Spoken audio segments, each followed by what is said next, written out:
And welcome to Weather and Ag in Focus on this Monday, November 24th, the week of Thanksgiving. A lot of people traveling, and if there's any good news in the forecast, it's today. And if you're traveling right before Thanksgiving on Wednesday, I do foresee that being improved compared to what we're going to experience as we head into tomorrow. I'm Chief Meteorologist Dean Wysocki, along with our Ag Director, Bridgette Readel. Bridgette, good Monday to you. Are you all ready for Thanksgiving? You got everything all ready to go? Not even worried. No? I mean, everybody else is like, boy, I got to get my turkey out, and I should be thawing this and brining that. I'm like, what? Turkey or wild turkey? I can get one of those anytime. But I realize every home economist's heart will break when I say this. Just take it out the day before. It'll be fine. There you go. Hey, I haven't killed anybody yet. Right, yet. That's it. Well, boy, that wasn't a fun laugh there, wasn't it? Can't wait till everybody comes over. Well, we do have snow in the forecast. I'm sure you've heard about it, and I'm sure you've seen amounts on social media that you're probably thinking, oh boy, is this really what's going to materialize? And we are going to see our first snow of the season, so we're not going to escape November snow-free. Now, if you have any travel plans tomorrow, you might want to alter your plans until later Wednesday, as the conditions will improve by then. But for the rest of today, we're looking at pretty nice conditions out there. A lot of sunshine. We've got a little breeze out of the north and temps in the 40s. We broke a record yesterday. We topped out at 60 degrees on Sunday. And today's nice, just not as nice as yesterday. Now, tonight, clouds will increase. We'll drop down to a low near freezing. And we'll see snow overspread the area starting for your morning commute. Now, your morning commute tomorrow should be okay. Might see a little bit of slippery travel, but not that bad. And then as we go throughout the morning, the snow will increase. As we head towards lunchtime, the winds start to pick up out of the north, 20 to 30 and gusty. And by early afternoon, we're looking at pretty bad conditions around the area with windy conditions, blowing and drifting snow, moderate snow falling, reduced visibility, the whole thing. So your morning commute okay tomorrow. Your afternoon, evening commute is going to be a problem. Now, it's a quick-moving clipper system, so it should be out of our area by about 8, 9 o'clock tomorrow night. So conditions will slowly improve overnight, but we're still going to be dealing with the blowing and drifting of the snow. Now, snowfall totals, I will have an updated map on our website coming up here by about 3 o'clock this afternoon, waiting for one more model run to come in just to kind of see the consistency of the models. But right now, generally along that 94 corridor, well, let's say stretching from about Williston through Jamestown and then east into our area, about 3 to 6 inches of snow, favoring about more like 4 to 6, but we'll go 3 to 6 for now. Now, as you get east of the valley into Lakes Country, Fergus up towards Duluth, those areas could be looking at anywhere from 6 to 9 inches with even windier conditions. I would not be surprised to see near blizzard conditions east of the valley for tomorrow. Our visibility will be reduced. I don't think we'll experience blizzard conditions, but areas east of the valley very well may. Now, the northern valley let's say along the Highway 2 corridor, those areas probably only picking up about 1 to 3 inches of snow. So not as much to the north. This is mainly focusing from about a Williston through Jamestown, Fargo, Fergus. Okay, that's the narrow corridor of the more moderate snow and even heavier, like I said, off to our east. So just kind of prepare for that. Make sure your scraper, your winter weather survival kit, all that's in your vehicle. Pack a shovel, get all the stuff. I mean, you got time to do it. Yeah. And the likelihood that after this passes through, that next week our weather gets nicer again. No, it's cold. Well, cold, but it clears up. A little more tranquil. Yeah. A little more tranquil. Now, we're still keeping an eye on a potential storm on the weekend. Now, a couple of the models are keeping this to our south into areas of South Dakota, southern Minnesota, Nebraska, Iowa. These Colorado lows, depending on, how strong is the Arctic, I'll call it Arctic high pressure, coming in from Canada, how strong is that? Does that kind of shove the jet and the storm track down to our south, or is that area of low pressure going to be strong enough where it lifts further north and affects our area? Those are big question marks for the upcoming weekend. After that storm departs, the Arctic air next week pours in, and we're talking cold Arctic air. And we'll see a couple of minor clipper systems come in from Canada, bringing us, those usually give us 1 to 3 inches of snow each round. So we're going to get into a snowier pattern, but outside of this storm, and then we'll keep a close eye on the weekend. After that, things should start to mellow out a little bit. Button things up, right? I mean, if Yep. it's going to be cold and windy, a little extra bedding for critters. They want to make sure that they're ready for this. Are your wind blot protection in place? Do you have to move around some wind breaks? Those types of things, right? Those are things we can be doing today yet.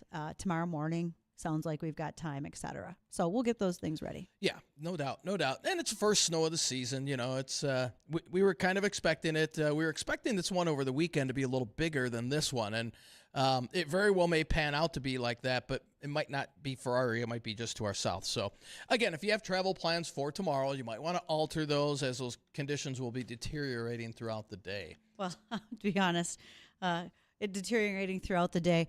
Currently, every auto body shop in town is like, first snow, fantastic. This is better than deer season. Yeah, right? Get on out there.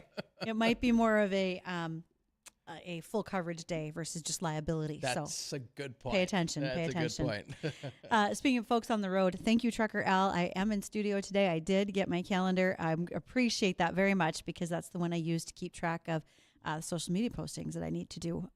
So I'll have that on my desk. For those who are able to join us via our live stream today, that live stream is brought to us by Lighthouse Commodities. Thank you to sponsoring that for Facebook, YouTube, and Acres TV, where you can find us, WDAY, Weather and Ag in Focus. As questions arise throughout the day, in fact, I've already got questions for both our guests from listeners, so they're ready.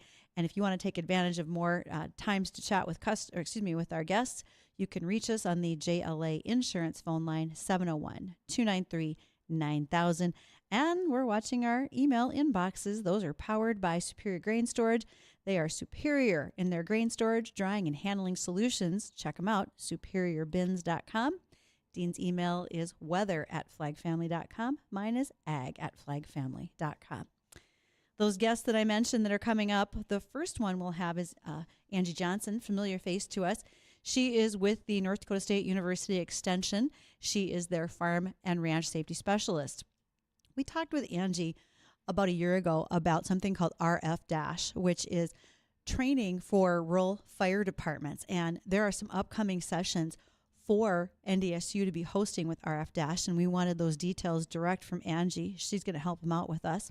And then we're going to be joined at 1:30 by Amy. I think I'm going to say her name right. It's Beito. She's with Redneck Fancy, and new store and new focus, you could say. Some of the pictures that you've got in our system, those are, now does she hand make those? Well, you're going to have to ask Amy when she comes in here. Those are sharp looking. And I like them. we will post all of those things in our live stream today. So even if you're not watching live, you always can go back and find it on our social media stations so that you have an opportunity to see what we're talking about. Well, we want to make sure to get a moment to hear the livestock market update from the American Ag Network. Want to see where our cattle prices lie today. There has been some concern amongst producers in the last 30 days. I actually had a Twitter message from a friend this morning who's got cattle, and he said, look, I'll be honest with you, I'm not happy with the amount of cattle that I have unhedged, and it's going to set me back this year. He feels that the equity drain they've had in the last 4 weeks has been very heavy, unlike what he's seen before as a producer. So be curious to hear what the markets do today, and we'll talk about that and so much more with guests when we return.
Well, after you get done shoveling snow, you may have some very messy things that you've got to get cleaned up. You can take them to the new Coral Laundromat open over on Veterans Boulevard. Get those things tidied up. You can either drop them off and have them do the work for you, or stay there and get it taken care of. If you decide to stay, well, they have big folding tables, flat screen TVs, a fireplace, and a children's play area. I will let you know what the toys look like. That's why I'm going to check it out. All right, again, that is the Coral Laundromat on Veterans Studio. And if you have been thinking about applying as a weather and ag assistant ag director, you can certainly let me know. Send me the email, ag@flagfamily.com. That's my inbox, powered by Superior Grain Bins, and I will send you the application. That whole program is sponsored by Cass County Farm Bureau. Well, we want to get started today by talking about some of those very unsung heroes in our rural areas, and there are fire departments. Angie Johnson with NDSU Farm and Ranch Safety. She is the specialist in charge. We talked a little bit before about what RF- is and the training. And so, Angie, let's just get into that. What's going on? Because we want to make sure people know about it so they can sign up. Absolutely. Yeah. Thanks for having me, you guys. The RF Dash stands for Rural Firefighters Delivering Agricultural Safety and Health. And so this program really focuses on taking taking a step back, actually. Our amazing volunteer, most of our departments are volunteer in rural North Dakota, and so oftentimes those departments get put in really tough situations when it comes to dealing with ag related injuries and unfortunately fatalities. And so yes, there are quite a few training opportunities on the rescue side, so the intervention side. But really, if you think about it, there aren't a lot of opportunities to think about how do we take a step back and prevent these situations from happening on farms in the first place. And so RF Dash is really designed to get firefighters, emergency responders, extension professionals, and communities, right? So really anyone can be a part of this program, but it's designed to get people thinking differently in terms of, you know what, how do we take a look at our farm and ranch operations and identify the hazards, right? And once we identify them, how do we prioritize them and how do we make those changes to ultimately prevent injuries or fatalities from taking place? So that's really the entire goal of RF Dash, is just taking a step back and not focusing on, okay, what is the rescue going to look like when this happens? We're really taking additional step back to say, how do we even prevent this from happening in the first place? And so it's been a really positive program. We've offered it in 2 communities already in North Dakota, and we're going to be offering it in 2 more communities next week in Killdeer and near Penn, North Dakota, up by Devil's Lake. All right. So, for folks who are listening and they're thinking, okay, how how good is it, right? I've noticed there's a classroom portion and a hands-on component at a local farm. What are some of the hands-on things that you would have these firefighters practicing? Absolutely. So that's my favorite part, of course. Anytime you can teach and do some hands-on education, it's just so impactful. And so one of the first things we'll do is we'll actually do a hazard assessment. So we've got a couple volunteer farmers and ranchers at each location where we're going to go to their operation, and we're going to do a live hands-on assessment. And what I've learned from those assessments is that we cannot assume in production agriculture that everybody knows the terminology, that everybody understands the lingo or the practices, because it was eye opening for me when we offered these programs in the first 2 communities in North Dakota. I needed to take a step back. I understand ag, I live it, I breathe it, and so do both of you. But we really needed to take a step back in how do we explain these processes. Not all of our firefighters are farmers or grew up on a farm, excuse me. And so it's really important to make sure that we're talking the same language, and we do that during the assessment. So we actually go around and we try to identify hazards, right? And we also take the time, we're not just looking for hazards, but we're also, you know, appreciating all of the safety that's already being practiced on that operation. So we're looking for opportunity, but we're also praising for the great things that farmers and ranchers are already doing. And so that's the biggest piece of our hands-on component, is doing the walk around and opening up dialogue for really big questions that sometimes people might not feel comfortable asking, but in a small group environment, it goes over really, really well. That terminology is a big deal. We don't really think so, but on those volunteer fire departments, sure, a lot of folks are from the farm, but not everybody. You might have somebody who's recently moved to a small town, and they might not necessarily know exactly what is an auger, but also what's the difference between a standard auger, a swing auger. And so it's really nice to be able to see those things so folks can speak the same language. Even it's as simple as grain carts. And I'm looking at you, my friend Rob Sharkey. Every time he calls it an auger cart, I'm like, no, I don't think What so. is that? Yeah, makes zero sense, pal. So when you have people speaking the same language, it allows, especially in an emergency situation, for folks to move more fluidly and more safely, I would imagine.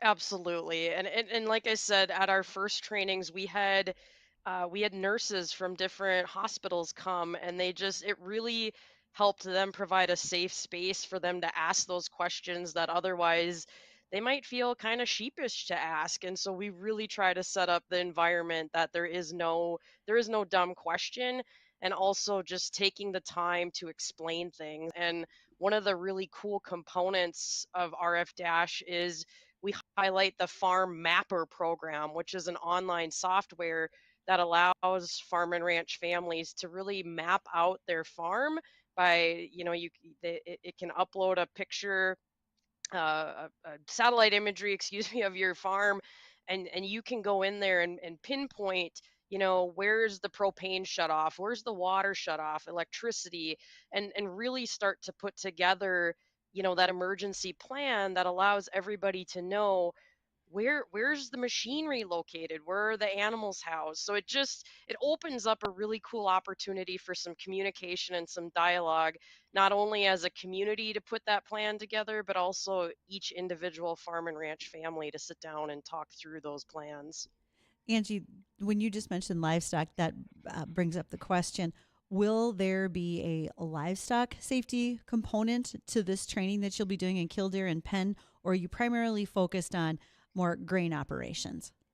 That's a fantastic question. So, at our Killdeer site, we will actually be at a cattle operation. And so, at that site, we will be able to actually go through some of those livestock hazard pieces because they're going to be on site. Whereas at our Penn location, that's specifically a crop farm. And so, you bring up a really good point, is that oftentimes it can be easy to assume that one size fits all when it comes to farms and ranches. And you and I both know that is not true. Every single farm or ranch operation is unique and has its own set of challenges, but also opportunities. And so we really try to tailor the training to the site location that we're going to. So the trainer and we're actually going to go out there a day ahead of time to each of these operations and go through and do a really deep walkthrough and figure out where are the strengths and where are the opportunities in each of these sites because they're so different. Well, the time is coming quickly for folks to register. Where should they do that? Because the registration's still open. And if you could review those dates again for Killdeer and Penn, that would be great. Absolutely. So log on to RF dash, that's RFDASH.org.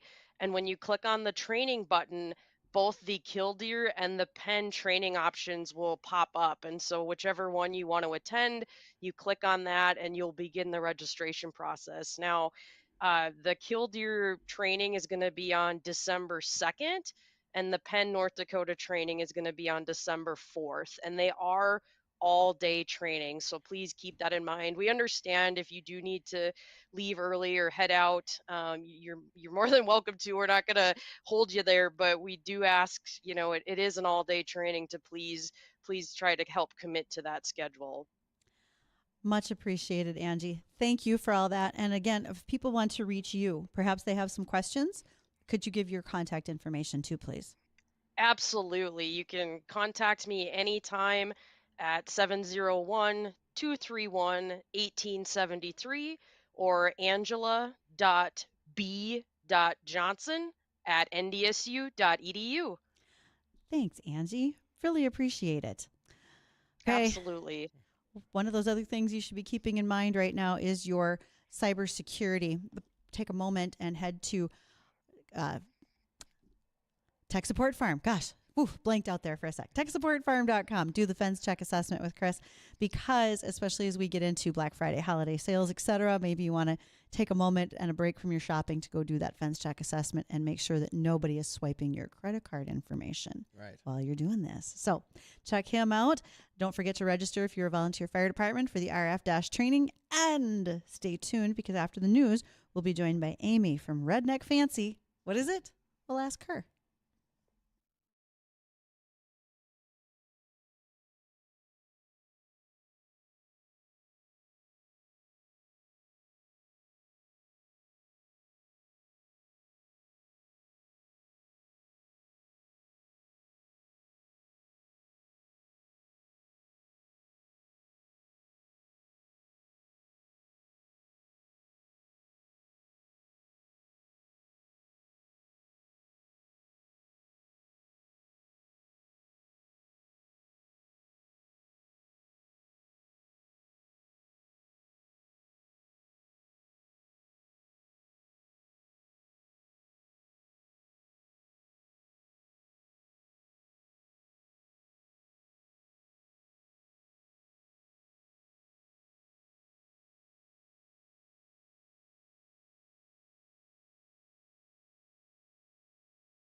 And welcome back into Weather and Ag in Focus. Thank you for being here. Really enjoying our day to day. And also, we enjoyed all summer long our Here We Grow project. We custom farmed 20 acres of wheat and had a great success. Well, would have been greater without wind damage, hail damage, western stem sawfly, all those things that did it. But nonetheless, we still had a good success. And our thank you to ND Estate Services for being a part of it, as well as Thor Buildings. If you are looking at any building projects that need to be completed in the near term, give Thor Buildings a call. They are ready to come on out and help you design and plan as you might need. We are joined in studio by our guest today, and that is Amy. Is it Beito? Beito. Amy Beito. She is with Redneck Fancy. So, what's that? Oh, yes. Thank you for having me. Redneck Fancy. I am an owner and maker of custom tack, and we are just launching our first storefront where we will have both horse necessities, but also custom tack, Western consignment clothing. It's going to be a whole experience. So I'm trying to curate local tack makers, small tack makers. So there's unique finds in our store. And maybe for those that don't know, what exactly is tack? Somebody might be listening and say, what's she talking about? Yeah, that happens a lot. The word tack is just a generalized term for all the horse equipment. So bridles, saddles, the things we use with our horses. And this is all homemade, you said, right? Custom made, yep. Wow. Yep. We were looking at some of those pictures online, and those are fancy. Yes, there we go. Yes. You know? That's the best way to It's so explain it. fancy. It's redneck fancy. It's redneck. Exactly. Especially if you see the saddle slippers with the cowboy boots. See, there's the redneck and the fancy with the fringe. So. Aha. Oh, okay. Wait a minute. The slippers? I don't think I have. Oh, maybe I didn't send that one. I I'll don't have to think I send have that one. Yeah. Okay, we'll get those. So you said cowboy boot slippers? Yes. With fringe. Yep. So people bring in their cowboy boots that don't have a lot of life left, or special ones that have special memories, and we make a little saddle slipper for your saddle to bring your drink along. Oh, well, that's a new version of a cup holder. Yes, exactly. That's excellent. So how did your business start, and how did you go from that start to now having a storefront? Yes. So during the pandemic, I bought my first mohair cinch making kit. I had a mare that I struggled with her cinches. And so I started there, and as I was making it, I was thinking, this is really fun. And I love tack. I love pretty, blingy tack, quality tack. And I started thinking, how can I put my passion into my full-time work? Sure. I had been in higher ed for 20 years, and so this is a big change. So I started on the side working on mohair tack was my first. Love mohair. If you know mohair, there's so many benefits to our horses with mohair. And then moved into leather, quit my full-time job. You know, a lot of people thought that was a little bit of a crazy move, which it probably was. And then put all my energy into Redneck Fancy. So I followed the Wojo Rodeo for a little bit. I had a mobile trailer for the last few years. And then now my goal has been to get into a storefront, and I honestly can't even believe it's happening. So we finally found the perfect place. It's a closed church. It closed in 2020. And when I walked through it, I could just see the spaces. I'm like, Right. Here's my workshop and classroom. We can do our hat bars upstairs. Here's my store can be. So working on it to be a really cool destination. Okay, you just said all these things. So workshop sorry, and yes. classrooms. What are you Yes. going to be doing for workshops and Sure. classrooms? So for classrooms, our first class is going to be a lariat wreath class. I sent a picture of that. So people can come in, design. It doesn't have to be a holiday one. I have stuff for all types of lariat wreath. But other things we can do down in the workshop, we're going to make mohair cinches. We've made mohair reins. We've done leather roses, sculpting them. Oh, nice. I'd like to do a design your own saddle pouch for your saddle for trail riders out there. And so, yeah, there's so many options. So are you doing everything from the cutting the leather to the stitching and so forth? Like if you're doing those custom saddle pouches, this is a start to finish process. You don't come in with a halfway done project and then just fancy it up. I'll probably sew it, but they'll pick out and cut out the leather, and they'll pick Okay. out how much they want to glitz it up or how much they don't want to glitz it up. Yeah, and for those who may not pay attention, there's a lot of accessorizing you can do with your tack as you are out on, like you said, whether you're doing trail rides, if you rodeo, probably pageant queens.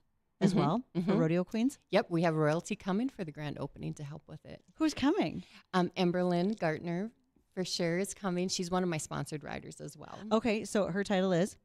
She is Little Miss Winter Show. Okay. Or Miss Rodeo Winter Show. Yep, and there's a number of pageant titles around the area. So Yes. that's very cool. You said a hat bar. Okay, so for those who aren't familiar, I mean, I think I know where this is heading, but I'm curious. Yes. So last year we did traveling hat bars where we would fill our trailer, come to people and have a great experience where you could either decorate your own hat, or we had several different types of hats that you can choose from. But basically you design it, you put on different leather, feathers, you can brand it, you can put in loops, just decorate it to make it your style. A lot of people put their own brands on. Yep. Or initials or whatnot. So now, instead of schlepping everything in everywhere, we'll have this cool space up in our sanctuary where people can come and have a private hat bar party. When it comes to those hats, okay, because I'm going to need to ask some questions here. I mean, I grew up in an era where the most decorative part of your hat was maybe your hat band. Hopefully you found a really nice feather, or you'd find like a good earring and put it on the back and the top and poke it like a French hook and poke it through. So when you're saying that we can be branding them now, how are you doing that? Because my family's brand is way too big to put on my hat. Sure. A lot of people have a certain brand. We have over 100 mini brands.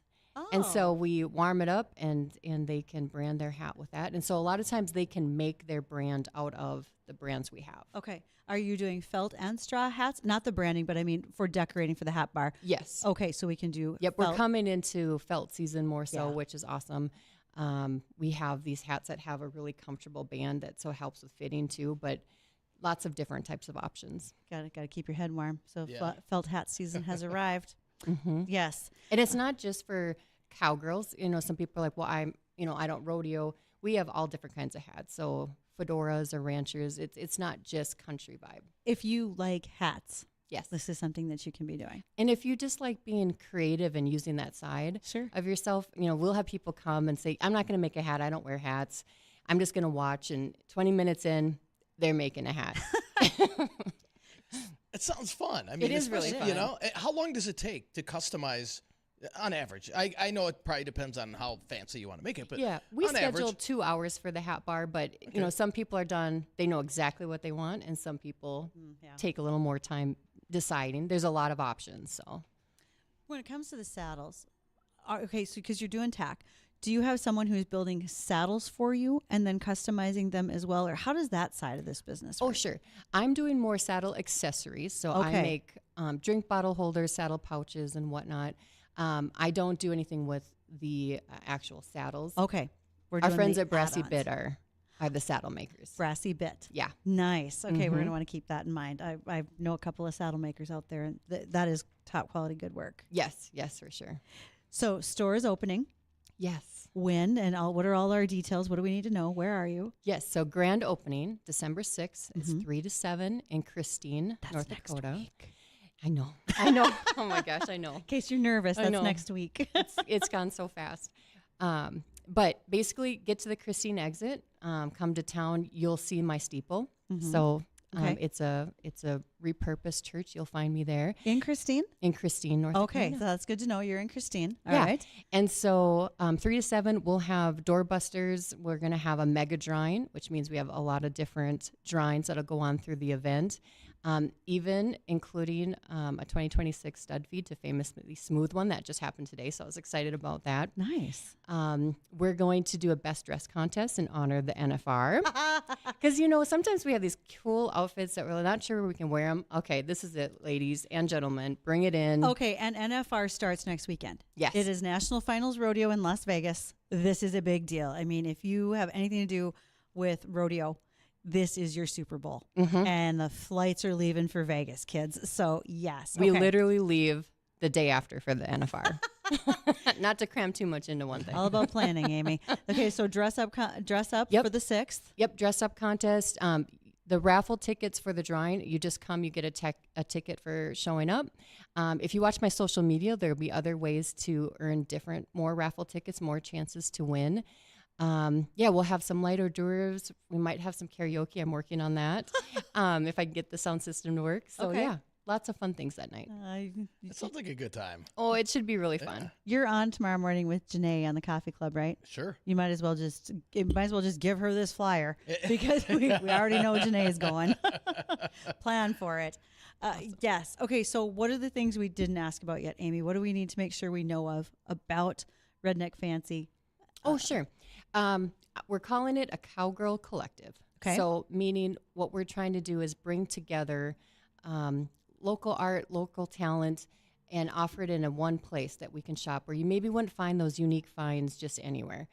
So if there are local tack makers or small business tack makers, reach out to me. I'm excited to bring in more offerings into the store. We're also doing Western consignment clothing and decor. There's already some really cool things. So even if you don't have the right thing for best dress, show up to the grand opening. There might be stuff on the racks that you'll find and love. So Okay, where can people be following you? You mentioned social media. Oh, yes. So Facebook, TikTok, and Instagram, you can find me Redneck Fancy Tack. I also have a website that's redneckfancytack.com. Okay. Is the website on your sheet that you've got over there?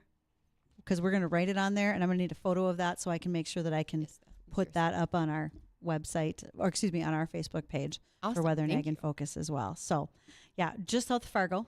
Christine's Yep. not very far. 18 minutes south of Fargo, so real close. And I'm just excited that the building gets to continue to build community in this new way. And be something fun. Yeah. Horse feed as well. It's not like it's just tack. The horse necessities as well. Yep. Yeah. And those are probably items that folks don't even think about until they walk in the door and go, oh, yeah, that's right. Yeah, and actually I have leather and hardware too. You know, sometimes I have to order everything online, and I would much rather see it in person. So if people are looking for a little bit of leather or hardware, I also would have that on hand as well. Okay. Those are excellent ideas. Amy, thank you for stopping by today. Oh, thanks for having me. I appreciate it so much. Absolutely. Looking forward to sharing this with other folks. Thank you. Awesome. Thanks, Amy.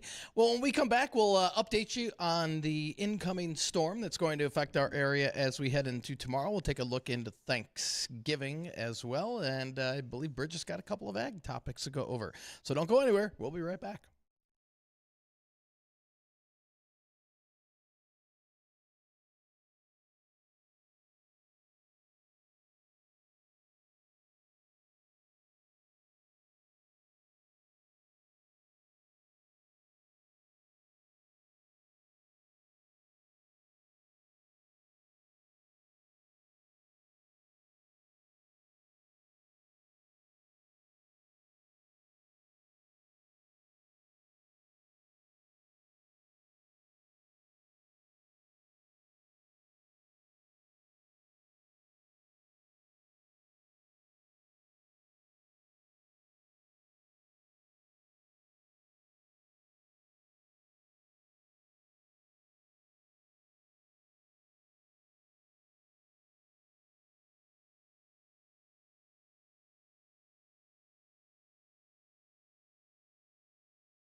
And welcome back to Weather and Ag in Focus. And we are looking at clear skies, a lot of sunshine out there, temperatures in the 40s. A nice day out there today.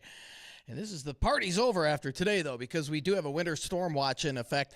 They just downgraded the winter storm watch in the central and western part of the state to a winter weather advisory. That doesn't mean the storm is weakening, but we're just not going to reach the watch potential, or the warning criteria, I should say, to the west, out towards Jamestown, Bismarck, and up towards Williston. Now, those areas still expected to get 3 to 5 inches of snow, and I think there's going to be a swath of snow, 3 to 5, 3 to 6, probably 3 to 6 as it gets a little closer to the valley, and even higher amounts into lakes country. So, again, we're awaiting any upgrades, whether this gets upgraded to a winter storm warning, whether it's a winter weather advisory or a winter storm warning. We're all going to get impacted by this tomorrow, with the heaviest snow falling along the 94 corridor and points southward.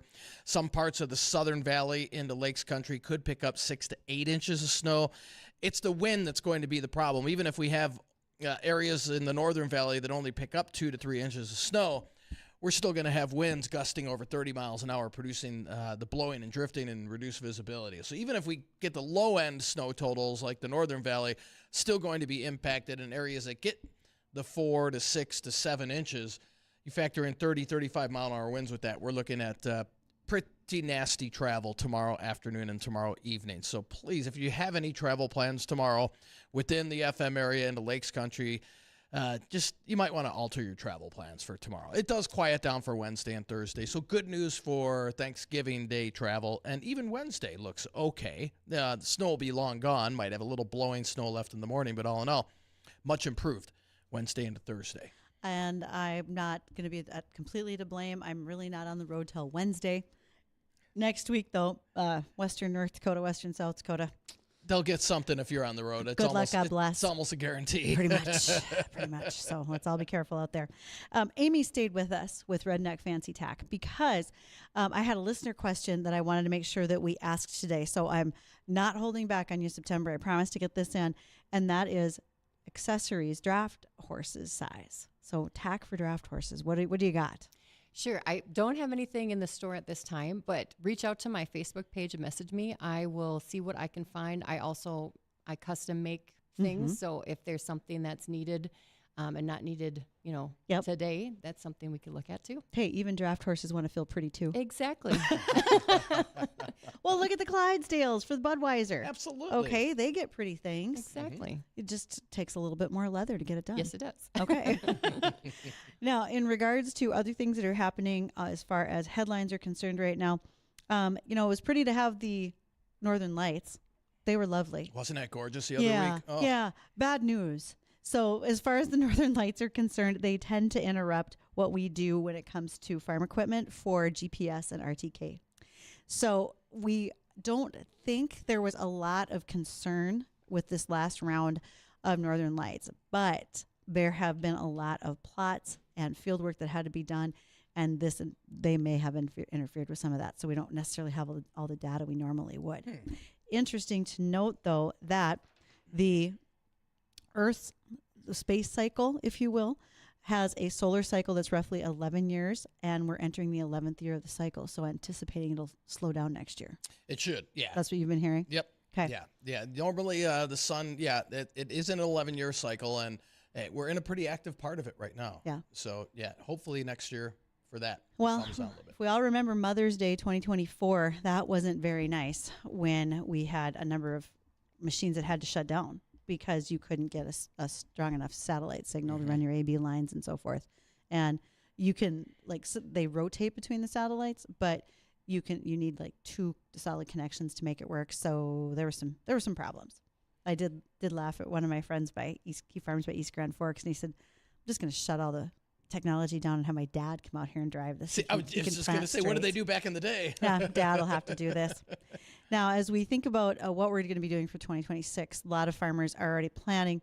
Are there going to be some changes? And can that be not only in grain contracts, but other items as well? And so just a reminder that some of those grain contracts can originate out of Virginia, reason why the National Grain and Feed Association is headquartered in Virginia. So the language for arbitration is to occur in Virginia, not the state where the grain's produced. So make sure you understand that. There can also be some rules and language regarding barge and train shipments amongst elevators. Wind and solar leases, if you are going to be reviewing some of those over the winter months, there are assignment clauses starting the lease, and once that project is complete, the lease can be reassigned to another entity. So you as the landowner may not be working with the same group that originally started that contract for you. So know what those details might be. Even machinery purchases, there's an as is or where is clause. That means the item is sold exactly as it sits with no representation of condition and no implication of warranty if there's a problem. So that protects the seller, but buyers must exercise their due diligence to make sure they know exactly what they're purchasing. Back to some of those online scams that we've talked about. You know, again, if you think you're having a really good deal because you bought it on Facebook Marketplace, it might just be too good of a deal because there is a number of cybercrime problems happening with fake ads selling fake equipment that doesn't actually belong to someone. And you don't find out till the money transferred. Why does somebody always have to do that, ruin the party? Man, Well, for Bridgette and myself, we want to thank everybody for joining us today on Weather and Ag in Focus. Don't go anywhere. The Jay Thomas Show, that's coming up next.